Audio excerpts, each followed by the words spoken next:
സിനിമയിൽ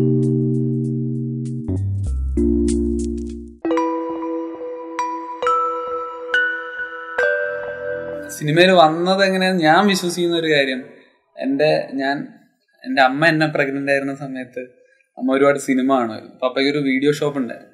അപ്പൊ ഈ സിനിമകളൊക്കെ റെക്കോർഡ് ചെയ്യുന്നത്, ഈ കാസറ്റ് അന്നത്തെ VHS കാസറ്റിലാക്കുന്നത് അമ്മയുടെ ജോലിയാണ്. അപ്പൊ അമ്മ എന്നെ പ്രഗ്നന്റ് ആയിരുന്ന സമയത്ത് ഒരുപാട് സിനിമകൾ അമ്മ ഇങ്ങനെ കണ്ടിട്ടുണ്ട്. അങ്ങനെ നമ്മുടെ സിബി സാറിന്റെ ലാൽ സാറിന്റെ ഒക്കെ ഒരു ക്ലാസ് ഫിലിം എന്ന് പറയാവുന്ന കിരീടം കണ്ടോണ്ടിരിക്കുമ്പോഴാണ് പെയിൻ വരുന്നത്, ഞാൻ ജനിക്കുന്നത്. അപ്പോൾ അതാണ് എൻ്റെ സിനിമയോട് ഒരു സ്റ്റാർട്ടിങ്. ഇത് ഞാൻ വളർന്നു വരുമ്പോഴൊക്കെ ഞാൻ ഈ കഥ കേട്ടിട്ടുണ്ട്. അപ്പം അങ്ങനെ സിനിമയോട് കൊച്ചുനാൾ തൊട്ടേ ഭയങ്കര ഒരു ആഗ്രഹമായിരുന്നു, ഒരു ഡയറക്ടർ ആവണം.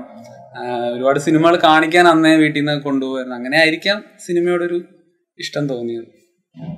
പഠിത്തമെല്ലാം കഴിഞ്ഞപ്പോൾ എറണാകുളത്ത് ഒരു ഫിലിം ഇൻസ്റ്റിറ്റ്യൂട്ടിൽ ജോയിൻ ചെയ്യാന്ന് പറഞ്ഞിട്ട് അവിടെ വെച്ചിട്ടാണ് ഞങ്ങൾ 3 പേര്, ഞാനും രാഹുലും ഷാനിയും പരിചയപ്പെടുന്നത്. എൻ്റെ സിനിമാ ജീവിതം തുടങ്ങി അങ്ങനെയാണ് അവിടെ എത്തിയത്. ബാക്കി രാഹുൽ എങ്ങനെയാണ്? എൻ്റെ സിനിമാ ജീവിതം എന്ന് പറയുമ്പോൾ ആദ്യമേ തന്നെ ഞാൻ ഒരു പിന്നണി ഗാനരംഗത്തോടെയാണ് ഞാൻ സിനിമയിലേക്ക് എൻ്റർ ചെയ്യുന്നത്. അപ്പോൾ എൻ്റെ ആദ്യത്തെ പാട്ട് എന്ന് പറയുമ്പോൾ തട്ടത്തിൻ മറയത്ത് എന്ന സിനിമയിൽ അനുരാഗം എന്നുള്ളൊരു ടൈറ്റിൽ സോങ് പാടിയിട്ടാണ് എൻ്റെ ആദ്യ ചുവടുവെപ്പ് ആക്ച്വലി പറഞ്ഞു കഴിഞ്ഞാൽ. അത് കഴിഞ്ഞ് ഞാൻ കൊച്ചി മീഡിയ സ്കൂളിൽ ഡിപ്ലോമയ്ക്ക് ചേരുകയുണ്ടായി. അത് കഴിഞ്ഞിട്ട് ഞങ്ങളിങ്ങനെ 3 പേര് ഗ്രൂപ്പ് ഞങ്ങളിങ്ങനെ ഒരു ഫസ്റ്റ് ഷോർട്ട് ഫിലിം ഞങ്ങളുടെ ഭാഗത്തുനിന്ന് ഉണ്ടായി. അതാണ് 1 Rupee ടിപ്പ് എന്ന് പറഞ്ഞ ഒരു ഷോർട്ട് ഫിലിമാണ്. അത് ഏറ്റവും ഇപ്പൊ ഈ ഒരു നിമിഷത്തിൽ പറയാൻ എനിക്ക് കഴിഞ്ഞത് വളരെ സന്തോഷമുണ്ട് ആക്ച്വലി. ഞങ്ങളുടെ ഈ ഷോർട്ട് ഫിലിം അംഗീകരിക്കപ്പെട്ടത് മനോരമ ഓൺലൈൻ യുവ എന്ന് പറഞ്ഞിട്ടുള്ള നമ്മുടെ ഈ ഷോർട്ട് ഫിലിം ഫെസ്റ്റിവലിലാണ്. അപ്പോൾ അതാണ് ഏറ്റവും എടുത്തു പറയാൻ പറ്റുന്ന ഞങ്ങളുടെ കൂട്ടുകെട്ടിൽ ഞങ്ങൾക്ക് ആദ്യം കിട്ടുന്ന ഒരു അംഗീകാരം ഈ ഒരു ഷോർട്ട് ഫിലിം ഫെസ്റ്റിവലിൽ നിന്നും ഞങ്ങൾക്ക് അവാർഡ്സ് കിട്ടിയതിലാണ് ഞങ്ങളുടെ ആദ്യത്തെ ഒരു അവാർഡ് ഇത് കിട്ടിയതെന്നുള്ളതാണ്. ഞങ്ങൾ മനോരമ ഷോർട്ട് ഫിലിം കഴിഞ്ഞിട്ട് ഞങ്ങളിങ്ങനെ ആലോചിക്കുകയുണ്ടായി. ബാക്കി ഷാനി പറയാൻ, കുട്ടിക്കാലം മുതൽ സിനിമയായിരുന്നു ആഗ്രഹം, സിനിമ ചെയ്യണം, അങ്ങനെയുള്ള ആഗ്രഹങ്ങളായിരുന്നു. അപ്പം ഞാൻ വരുന്ന സ്ഥലം കണ്ണൂരായതുകൊണ്ട് സിനിമ ആയിട്ട് അങ്ങനെ ഒരു ബന്ധമുള്ള ഏരിയ അല്ല. അപ്പം പല രീതി സിനിമ കാണുക ഇത് മാത്രമായിരുന്നു ഓപ്ഷൻ. അപ്പം ആ സമയത്ത് ഗൾഫിലേക്ക് ജോലിക്ക് പോയി. ഇത് സിനിമ എന്നുള്ളൊരു സംഭവം കൊണ്ട് ജോലി മര്യാദക്ക് ചെയ്യാനും പറ്റില്ല. തിരിച്ച് ഇവിടെ വന്ന് എറണാകുളത്ത് വന്ന് ആ പണിയെല്ലാം കളഞ്ഞ് പഠിക്കാൻ വേണ്ടി ചേർന്നു. വീട്ടിലൊക്കെ അന്നേരമുള്ള നോർമലി ഉള്ള പ്രശ്നങ്ങൾ. ആ സമയത്താണ് ഇവരെ കണ്ടുമുട്ടുന്നതും. അങ്ങനെ ഞങ്ങൾ ഒരുമിച്ച് റൂമെടുത്ത് താമസം തുടങ്ങി. സിനിമ കാര്യങ്ങൾ മാത്രം ചർച്ച ചെയ്തു. അപ്പം അവിടുന്നാണ് മങ്കിപ്പന്റെ ഒരു സ്ക്രിപ്റ്റ് ജനിക്കണം. ആ സമയത്ത് എങ്ങനെ എത്തുന്നെന്ന് ഞങ്ങൾക്ക് അന്നേരം ഐഡിയ ഇല്ല. അപ്പം ഇപ്പം മനോരമ അങ്ങനെയുള്ള പല മീഡിയാസ് നടന്ന ഷോർട്ട് ഫിലിം ഫെസ്റ്റിവൽ, മനോരമ ചെയ്ത ഷോർട്ട് ഫിലിം ഫെസ്റ്റിവലിൽ ഞങ്ങൾ ചെയ്ത ആ സിനിമ ആ രീതിയിൽ പോയത് കൊണ്ടാണ് എനിക്ക് തോന്നുന്നത് ഞങ്ങൾ ഇന്ന് മങ്കിപ്പൻ എന്ന് പറഞ്ഞൊരു സിനിമ ചെയ്യാൻ പറ്റി. അവിടുന്ന് കിട്ടിയ അംഗീകാരം, അവിടുന്ന് കിട്ടിയ എപ്രീസിയേഷൻ, അത് ഭയങ്കര പവർഫുൾ ആണ്. അപ്പം അതിന്റെ ഒരു ആദ്യമായിട്ട് മനോരമ നടത്തിയ ഷോർട്ട് ഫിലിമിൽ തന്നെ ആ 1 Rupee ടിപ്പ് എന്ന് പറഞ്ഞ ഷോർട്ട് ഫിലിമിന് കിട്ടിയ അംഗീകാരങ്ങളാണ് ആക്ച്വലി സിനിമ ചെയ്യാനുള്ള കോൺഫിഡൻസും കാര്യങ്ങളും ഒക്കെ തന്നെ. ഞങ്ങളെ സംബന്ധിച്ചിടത്തോളം ഞങ്ങൾ രണ്ടുപേരും ഈ പറഞ്ഞ പോലെ ഞങ്ങൾക്ക് അധികം പ്രായമായിട്ടില്ലാത്ത വ്യക്തികളാണ്. ഷാനിയെ സംബന്ധിച്ചിടത്തോളം ഭയങ്കര ബുദ്ധിമുട്ടും ഈ 32-ാം വയസ്സിൽ അവന് ഇത്രയും പഠിക്കാൻ വേണ്ടി ഇറങ്ങിത്തിരിച്ചതും. അതെ, 2 വർഷം മുമ്പ് 32-ാം വയസ്സിൽ വന്നതിലാണ്. അപ്പൊ ഏറ്റവും കൂടുതൽ ഞങ്ങള് അഡ്മയർ ചെയ്യുന്നത് ഷാനിൽ മുഹമ്മദ് എന്ന ഡയറക്ടറിനെ തന്നെയാണ്. പിന്നെ ഇവരൊക്കെ വളരെ ചെറിയ പ്രായമായതുകൊണ്ട് എനിക്ക് നന്നായി മെയിൻറ്റെയിൻ ചെയ്യാൻ പറ്റും.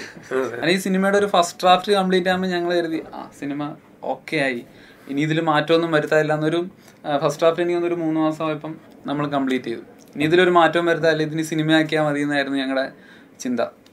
അങ്ങനെ ഈ സിനിമ രാഹുലിന്റെ ചേച്ചിയുടെ രമ്യ ചേച്ചി എടുത്ത് പറഞ്ഞു. രമ്യ ചേച്ചി എടുത്തും രാഹുലിന്റെ അച്ഛനോടുകൂടിയാണ് ഈ കഥ ആദ്യം പറയുന്നത്. അവർ വലിയ രീതിയിൽ ഞങ്ങളൊരു സപ്പോർട്ട് തന്നു. അവിടെ നിന്ന് ചേച്ചി സജസ്റ്റ് ചെയ്തിട്ടാണ് ഞങ്ങൾ ബോബി സഞ്ജയിലെ സഞ്ജു ചേട്ടനോട് പോയിട്ട് ഈ സ്ക്രിപ്റ്റ് പറയുന്നത്.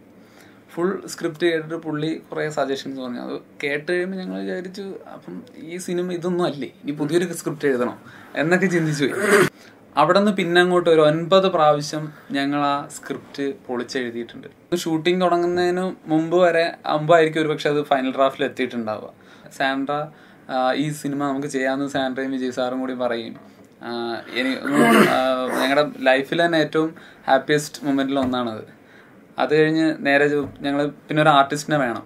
ഒരു 10 വയസ്സുള്ള ഒരു കുട്ടി നായകനാവുന്ന ഒരു പടത്തിൽ ശരിക്കും ഒരു സപ്പോർട്ടിങ് ക്യാരക്ടർ പോലത്തെ ഒരു റോൾ അത് ചെയ്യാൻ വേണ്ടിയിട്ട് വന്ന ജയൻ ചേട്ടൻ സ്ക്രിപ്റ്റ് കേട്ടോടെ തന്നെ എടാ ഈ പ്രോജക്റ്റ് നമുക്ക് ചെയ്യാം. പുള്ളിക്കും 8 വയസ്സുള്ള ഒരു മകനുണ്ട്. പക്ഷെ ഒരു അച്ഛൻ്റെ മനസ്സുള്ളത് കൊണ്ടാവാം സ്ക്രിപ്റ്റ് കേട്ടോടെ തന്നെ ആ സിനിമ ചെയ്യാം എന്ന് പറഞ്ഞ് മുന്നോട്ട് വന്നത്. സപ്പോർട്ട് ചെയ്ത എല്ലാവരെ കുറിച്ച് പറയുമ്പം ഞങ്ങൾ മെയിൻലി പറയേണ്ട 2 പേരാണ്, Vijay Babu and Sandra Thomas. കാര്യം ഞങ്ങൾ സിനിമയിൽ ഒരു എക്സ്പീരിയൻസും ഇല്ലാണ്ട് ഞങ്ങൾ പോയിട്ട് ഈ സ്ക്രിപ്റ്റ് പറഞ്ഞപ്പോൾ നമ്മളെ വെച്ച് ഈ സിനിമ ചെയ്യാം എന്ന് ധൈര്യം കാണിച്ച അവരുടെ ഒരു കോൺഫിഡൻസ്, അത് ഞങ്ങൾക്ക് ഇപ്പോഴും അറിയില്ല. അത് ഞങ്ങൾ ഇപ്പോൾ ഈ ഇന്റർവ്യൂ കൂടി അവരോട് ചോദിക്കുകയാണ്, എന്ത് ധൈര്യമായിരുന്നു ഞങ്ങളെ വെച്ച് ഈ സിനിമ ചെയ്യാം. മീൻസ് ഒരു സിനിമ കഴിയുമ്പോൾ ഞങ്ങളുടെ എക്സ്പീരിയൻസ് ഉണ്ട്. അപ്പം മീൻസ് അവർ തന്നൊരു വലിയ സപ്പോർട്ട്. അതില്ലായിരുന്നെങ്കിൽ ഞങ്ങൾക്കിപ്പം ഇൻഡസ്ട്രിയിൽ വരാൻ പറ്റില്ല. അടുത്ത സിനിമയെ കുറിച്ച് ചിന്തിക്കുമ്പോൾ ഇതിനി നമുക്ക് പറ്റുന്ന പണിയാണോ എന്നുള്ള ടെൻഷൻ ഉണ്ട്. അല്ലാണ്ട് കാര്യം ഞാൻ പറയാം, ഇതൊരു ഞങ്ങളുടെ ഭയങ്കര ഡ്രീമായിരുന്നു. കാര്യം ഈ ഞങ്ങൾ ഒരുമിച്ചുണ്ടായിരുന്ന ആ സമയത്ത് മൊത്തം ഈ 3 പേരും ഒരുമിച്ച് കാണുന്നതും ഞങ്ങൾക്ക് ഈ സിനിമ മാത്രമേ ഉണ്ടായിരുന്നുള്ളൂ. മുൻപോട്ട് ഇനി എന്തെന്ന് ചിന്തിക്കുമ്പോൾ മങ്കിപ്പൻ മാത്രമേ ഉള്ളൂ ഉത്തരവായിട്ട്.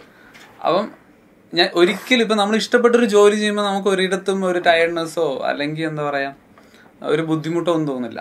അതുകൊണ്ട് ഇതിൻ്റെ ഷൂട്ടിംഗ് ടൈമിലോ ഇതിൻ്റെ മേക്കിംഗ് ടൈമിലോ ഒരിടത്തും ഇത് നമുക്ക് പറ്റുന്ന പരിപാടിയല്ല എന്ന് ഒട്ടും ഫീൽ ചെയ്തിട്ടില്ല. ഇപ്പൊ ആൾക്കാരുടെ ഈ റെസ്പോൺസും ഇതും കാണുമ്പോൾ നല്ല രീതിയിൽ ഇപ്പം പ്രഷർ ഉണ്ട്. അത് ഇനി ചിലപ്പോൾ അടുത്ത സ്ക്രിപ്റ്റ് കംപ്ലീറ്റ് കഴിയുമ്പോൾ അത് മാറുമായിരിക്കും എന്ന് പ്രതീക്ഷ. ഇത് പറ്റാത്ത പണിയാണെന്നൊന്നും എനിക്ക് ഒരിക്കലും ഫീൽ ചെയ്തിട്ടില്ല ഈ ഒരു സംഭവം എന്ന് പറയുമ്പോൾ. കാരണം അത് അത്രയും അത് കോർ എൻജോയ് ചെയ്തിട്ടാണ് നമ്മൾ ചെയ്തേക്കണം. ഓരോ എത്ര ബുദ്ധിമുട്ട് വന്നാലും അത് മാക്സിമം ടെൻഷൻ ഏറ്റവും കൂടുതലുള്ള ഈ 3 പേരിൽ എനിക്ക് ഏറ്റവും കൂടുതൽ എന്നാണ് ചാനൽ പറയുന്നത്. അപ്പൊ അങ്ങനെ വരുമ്പോ തന്നെ മാക്സിമം ഈ പറഞ്ഞ പോലെ ഇത് പറ്റാത്ത പണിയെന്ന് തോന്നിയിട്ടില്ല.